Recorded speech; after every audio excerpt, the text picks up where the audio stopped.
안녕하십니까. 동국대학교 산업시스템공학과 석사과정 정재훈입니다.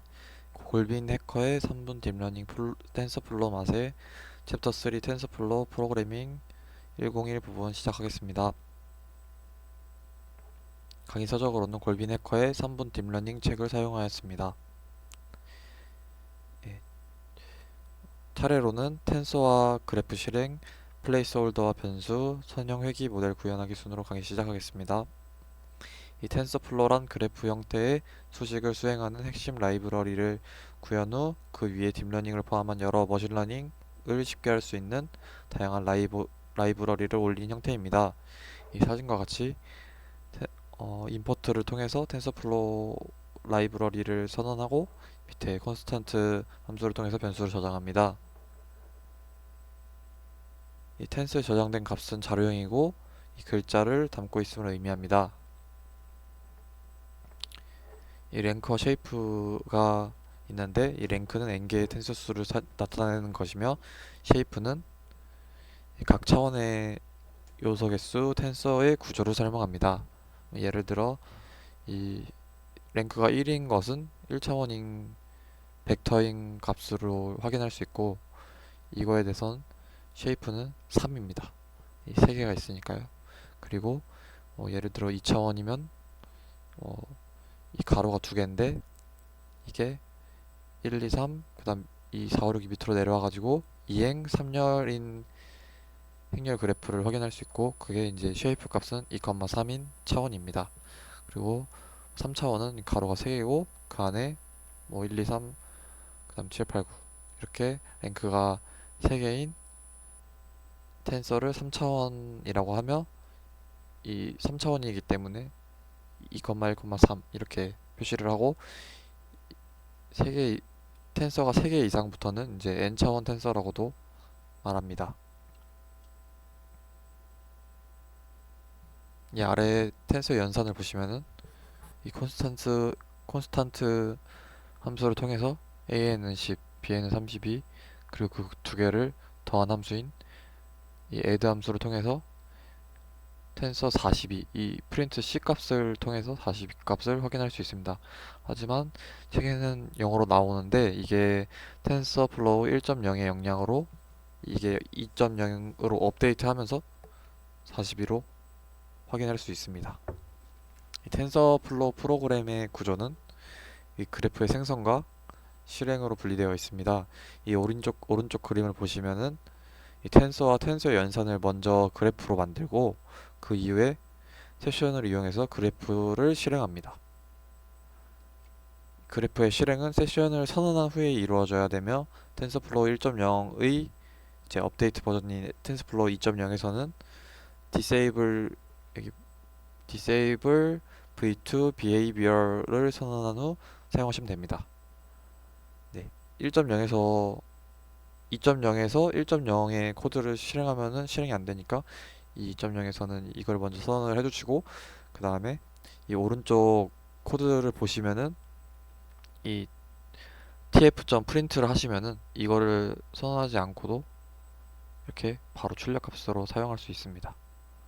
이 텐서플로우로 프로그램을 할 때 또 알아야 될 중요한 개념은 이 플레이스홀더와 변수인데요. 플레이스홀드는 이 그래프에 사용할 입력값을 나중에 받기 위해서 사용하는 매개 변수입니다. 그리고 변수는 그래프를 최적화하는 용도로 텐서플로우가 학습한 결과를 갱신하기 위해 사용하는 변수입니다. 그래서 이 텐서플로우 2.0에서는 아까 위에서 말씀드린 그러니까 바뀐 함수 라이브러리를 선언해 주시고 그러면 이제 플레이스 홀더를 사용하면은 이 쉐이프는 물음표 3 이렇게 나오는데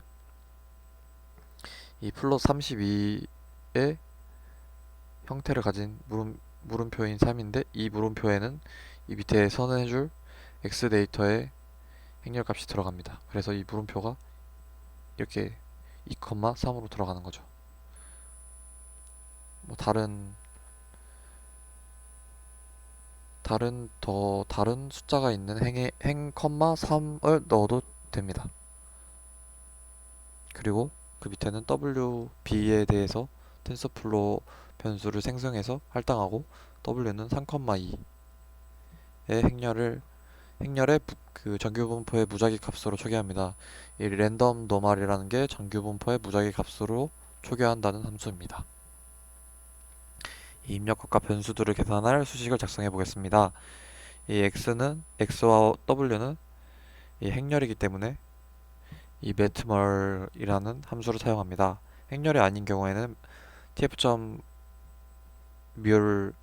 아니면 곱셈 연산자를 이용해서 계산합니다. 이 행렬 곱의 정의에 따라서 앞에 넣은 x 데이터와 가정치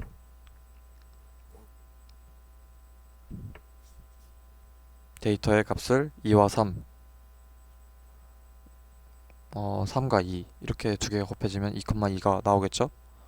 그래서 이것을 확인하기 위해서 세 번째 줄인 tf global variables initialize는 이 앞에서 정의한 변수를 초기화하는 변수이고, 이 세션 안에 기존에 학습한 값들을 가져와서 사용하는 게 아니면은 연산을 실행하기 전에 이 함수를 통해서 변수를 초기화해서 이 세션의 값을 비워줘야 됩니다.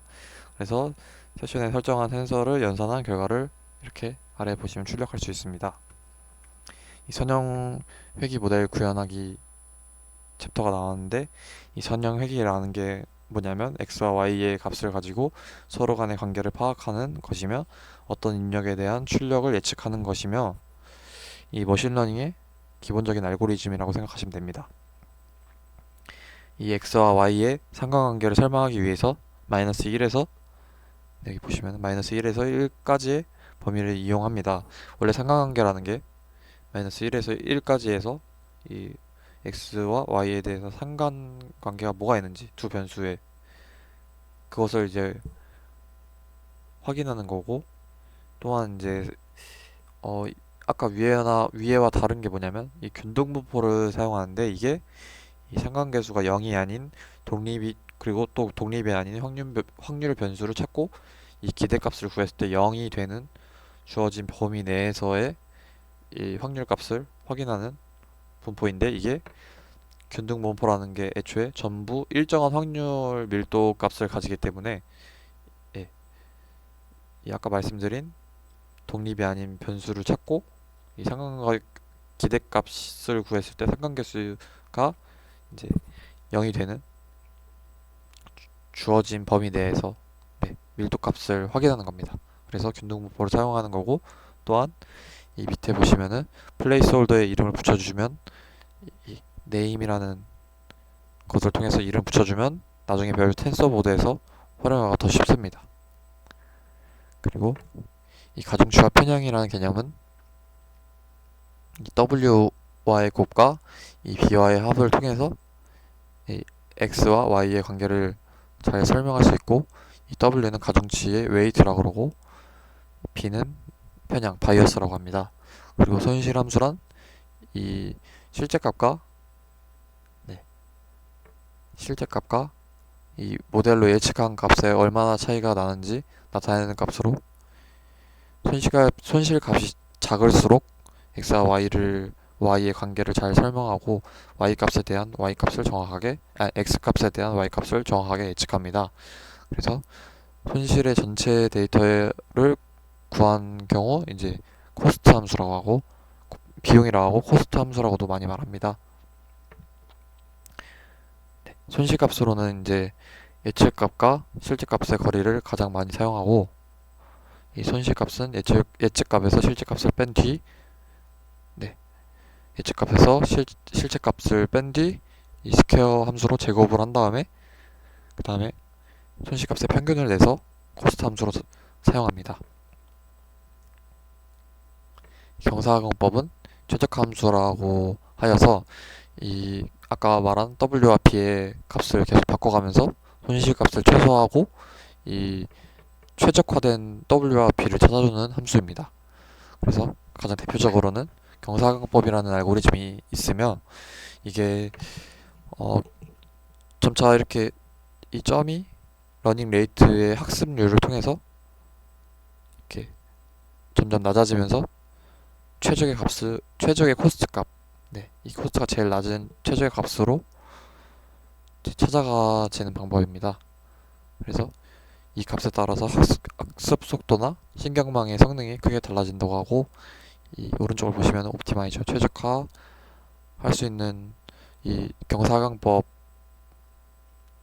함수입니다. 그리고 이 옵티마이저 최적화된 거를 또 최소화하는 옵티마이저 미니마이즈라는 함수입니다. 경사각법의 실습을 해보자면, 파이썬의 위드의 기능을 통해서 세션 블록을 만들고 세션 종료를 자동으로 처리합니다. 그 두 번째, 최적화 수행 그래프인 아까 위에서 정의한 train 언더바 op와 이제 코스트 값을 이제 실행을 하고, 보시면은 100번의 학습을 수행한 다음에 이 매개 변수로는 아까 정의한 x 데이터와 y 데이터를 입력합니다. 그래서 프린트로는 확인해 볼 거는 이제 0부터 99까지 100개죠. 100개의 단계의 코스트 값 1.09에서 0.00028으로 이렇게 줄어든 걸 확인할 수 있었고, 그리고 이 가중치 값과 편향 값도 이렇게 계속 이 최적화 되게끔 변경되는 것을 확인할 수 있습니다. 그리고 학습에 사용되지 않았던 이 x는 5, x는 2.5라는 값을 저희가 임의로 입력을 한 다음에, 그리고 x가 5일 때 이 모델에 저희가 집어넣어가지고 아까 위에서 정의한 이 모델에 집어넣어서 y가 뭘로 예측할지 이렇게 확인을 하고 보면은 이 5랑 5.05, 2.5는 2.50으로 이제 정확한 예측을 확인할 수 있습니다. 그리고 이 아래에는 이 선형 회귀 분석에 대한 풀 코드이니까 한번 따라해 보시면 될 것 같습니다. 감사합니다.